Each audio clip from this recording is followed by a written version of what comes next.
Hi, welcome to our new feature, the Brunch Alert. This will come out every Sunday. And it's going to be kind of a wrap-up of the last week and what were the salient points that came out. This will be about Benghazi and Biden. It was a hell of a week for Hillary Clinton, who probably got the best piece of news she's had since in 2008 she learned that she would be Secretary of State, when she learned that Joe Biden would not run for president against her. And as I said in my video this week, it had two pieces of good news. One was that she wouldn't have to face Biden in the election, and she was and remains well ahead of Sanders. But the other piece of good news was that you can infer from Biden's refusal to run that she is not going to be indicted. If he thought she was going to be indicted, he would have gotten into the race. Number one, because he would have won, and number two, because he would have had to get in, because the Democratic Party could not afford, by default, to give the nomination to Bernie Sanders, who would get creamed in the November election.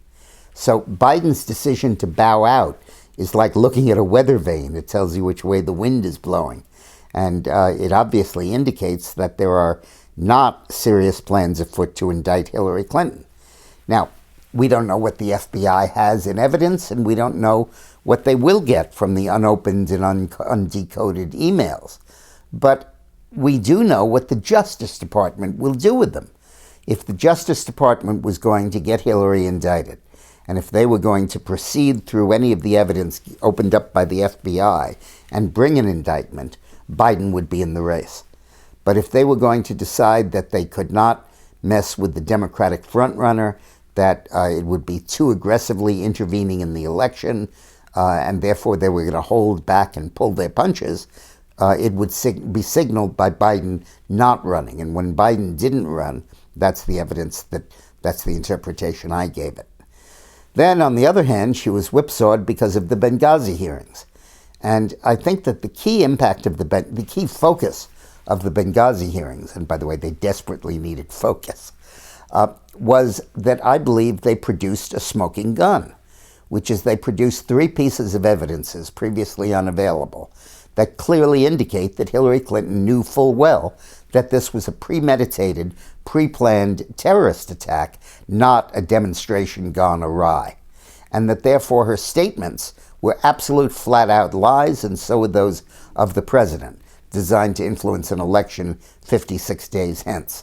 One was an email she sent to Chelsea, where she said terrorists just killed two good men.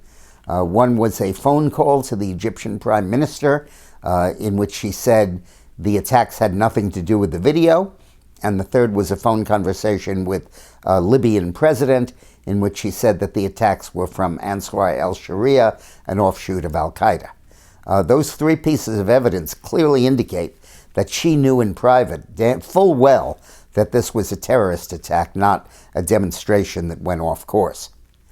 I thought the other thing that was interesting about the hearings on Benghazi was that they really indicated how Hillary has blinders on when it comes to her administrative duties.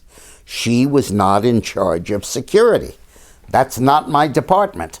My department is strategy and diplomacy and selection of personnel and policy decisions. Security, that's something we left to somebody else. And that bodes ill for her performance as president. A president can't leave anything to anybody else. It's one thing to delegate, you have to do that. But after you delegate it, you have to be all over the thing to make sure it's going well. And precisely those things you don't want to do are the things you got to spend the most time doing to be sure that they turn out right. Bill Clinton always learned that lesson. When he would have a tornado or a hurricane or some other natural disaster in his state, he would zero in on it, get involved in it, and really almost micromanage it. And as president, he did much the same thing.